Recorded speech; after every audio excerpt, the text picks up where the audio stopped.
Welcome to Robotica. I have almost no knowledge as to what this is, and I just really felt like recording for a minute. This is on real Saturn hardware. I'm using a wireless Saturn controller with a retrobit adapter and a Bluetooth Sega Saturn official retrobit controller. I'm not going to get into the mechanics of how the Saturn works, but surmise that it is 2077.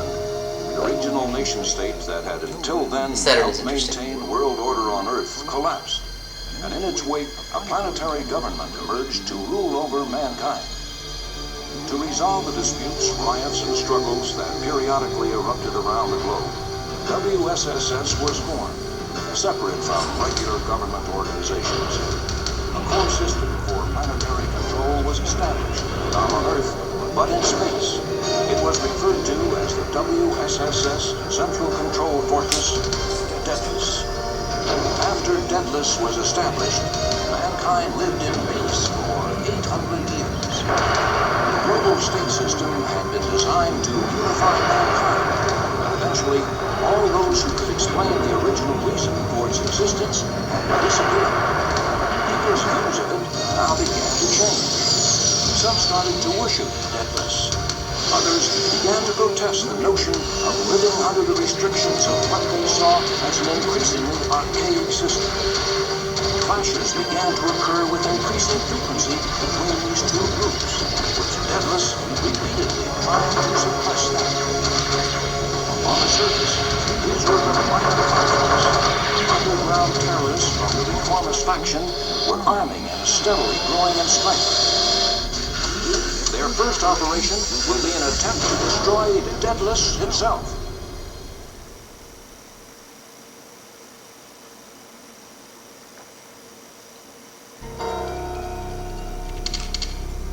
Alright, so that's the intro.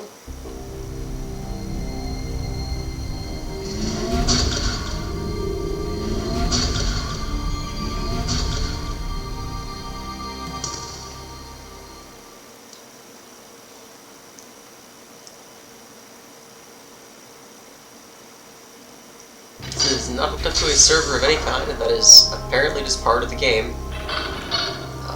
It appears to be, or at least I do have a little bit of knowledge of how this engine works. This was fairly highly technically challenging at the time. There are 13 different processors for different uses on the Sega Saturn in general, so the fact that this can be done with correct timing, like visual sync, nothing short of a miracle as far as I can tell.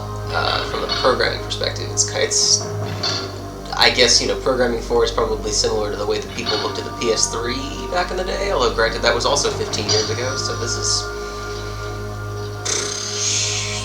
30 some years ago, 20 some years ago, more than that. Anyway, so this is entirely vertice based. It is a full 3D engine as far as I can tell. It is, the geometry has changed. It's not going to have up and down, but I'm able to strafe back and forth, this is done on a D-pad, and I'm strafing right and left via the trigger buttons, which I guess you can call trigger buttons even though they're clicky. They're just not analog triggers. They're click, kind of like the switch. C button. So Saturn controllers are weird. It's going to be A, B, C, X, Y, Z. It's a 6-button controller. My guess is that that was meant to be akin to fighting games, because those were super popular at that point. It's still somewhat new. So it looks like C is going to be a punch button. I can change my weapon with my C button. Boost, I believe, with the B button, and I can change a different weapon, or I can change the function of the B button, I'm guessing. Maybe not. With the X button. Oh, nope, that's what it does. Okay. Yep. So X changes this function, and then A makes this happen. I'm guessing it has something to do with fuel usage. I'm not gonna mess with that too much right now. looks like my weaponry is going to be mostly going through the C button. Yeah. So that doesn't appear to use any ammo. We're going to go with that.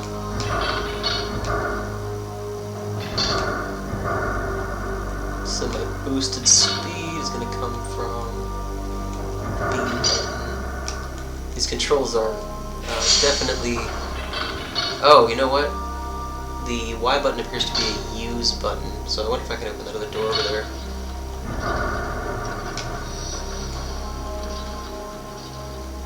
I'm on some kind of meteor, I think. Much like my meteoric rise. Yeah, there we go. Alright, so what am I attacking? Like I said, full 3D vertices. They are 4-sided vertices. They're not 3-sided. Oh, this is a drone. Or maybe something like that. Wait, alright.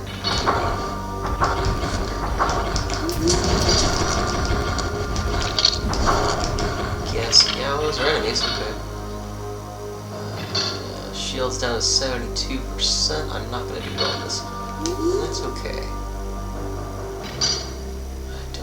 This is low gravity.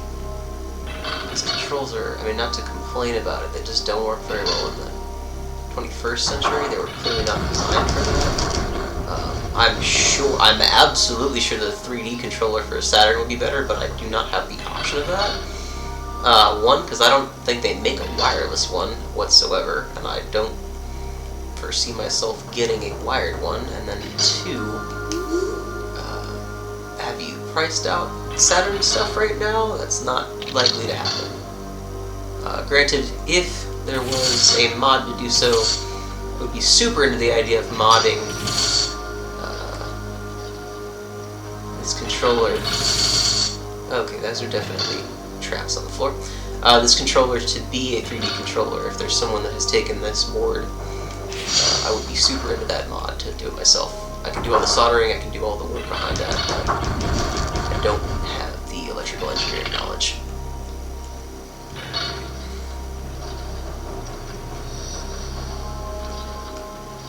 I just want to see if I can get to this level at all. It's not slightly given my current health, but...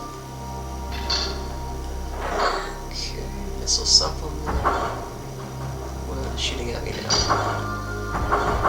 Okay, alright, the 5G connection here is not great. That's why I'm so slow at this point. Obviously, I'm piloting this, I'm assuming, mech thing from very far away. That or this guy is viewing everything through an HD screen inside of this mech tech, I guess.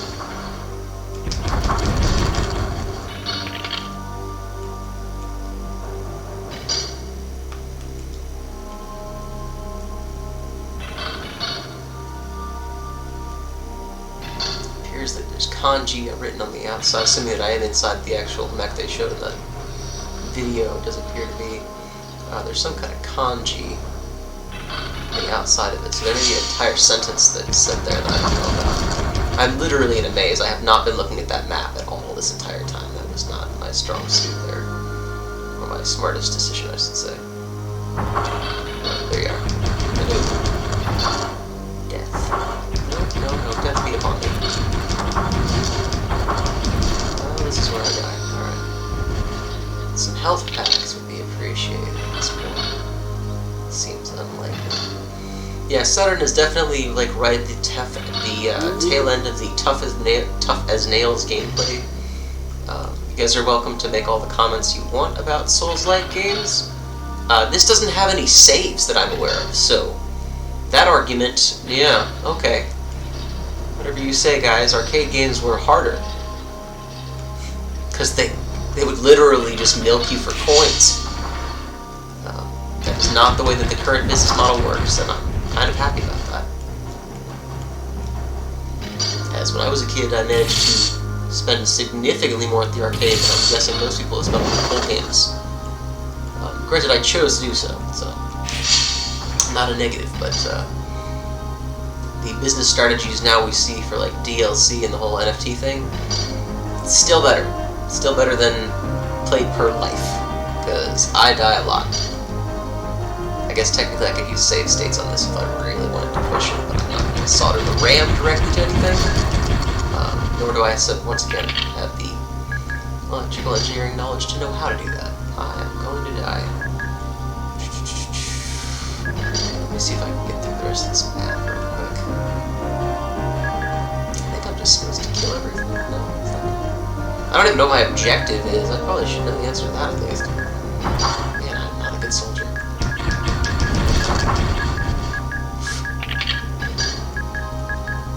Was I supposed to be hitting each of these? No. Although the graphics in this are quite cool looking, I do think. I'm a huge sucker for, like, boomer shooter style games. So, for what that's worth, am I supposed to go this way? No, right into my death over here, yep. Yeah, 8% health. That beeping is totally unnecessary. I can figure out I'm gonna die. I'm well within the ability to figure that out on my own. Oh, I don't know if there's any health. There's that armor. That would be super cool if that were armor. Oh, it was armor! Hell yeah. Oh, minus that amount that I walked on. Why does that pause? Okay, yeah, it literally just says pause. There's no save here.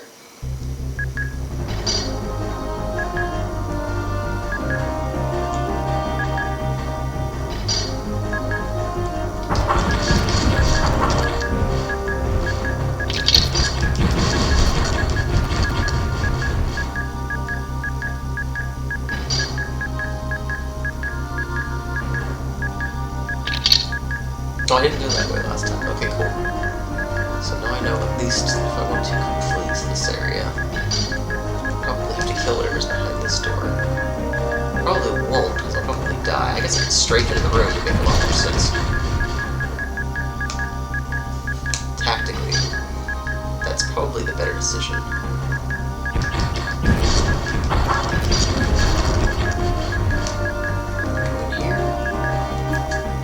Every moment I face my death. Ever vigilant. Oh, you know what? This is probably the exit. Yep. Floor 2. Not lighting because I'm gonna die. But that's okay. I'm literally just gonna get this playthrough until I die. I don't have a significant amount of patience for this, I just think it's cool.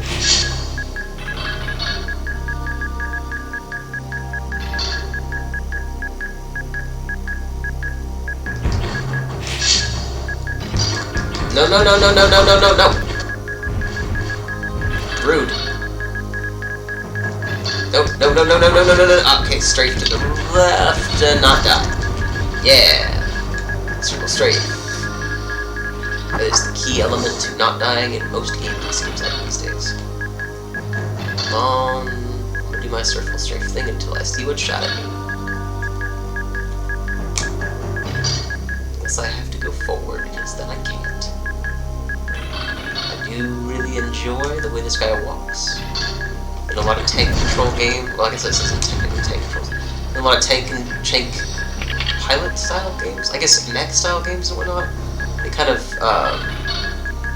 ignore the movement mechanics of how walking works, like as if I were on treads. Nice to see that. Mech Assault does a pretty good job of that too. Oh, now I have the whole map. Rad! Okay, or at least a part of it, I don't think it's the whole thing.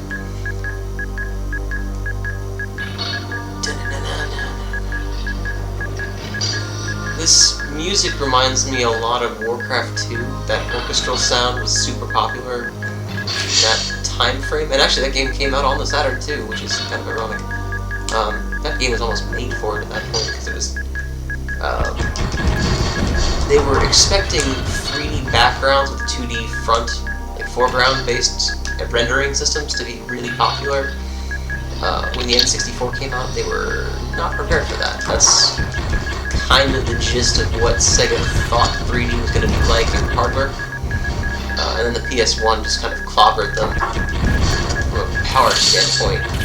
The N64 probably had the most capability, as I think everything it did was supposed to be textured, whereas, I don't even know, I mean, the textures on most Saturn games are kind of an afterthought. They texture the polygons differently because they're four-pointed don't know, I mean, PS1, that's a three-pointed vertice, but the textures are traditional, and then the N64 has some kind of weird, what's the word there, like the rendering engine that it uses from a hardware standpoint does some interesting things with how much of the texture it loads. It's sort of like mega texture, in that as you zoom out, it shows a different amount of that texture. So based upon the resolution that it has the ability to give you, you can work off of that. I need to find some tech demos to explain that. I might do that at some point, but I'm not going to do it right now. On the N64, there's a great video of a shark, where they show the skin on that, and it shows how that works. That's at least the early idea of what mega texture was. That's what kind of makes Rage work as a concept, at least in the graphical point. Well, I'm dead, and I'm ranting. I'm sure that's an entire sentence in like less than one word from our perspective. And there's a cool looking dead guy. Hope you enjoyed watching this as much as I enjoyed making it. I don't know, I have a pretty strong enjoyment of the old school games like this. And see you guys later.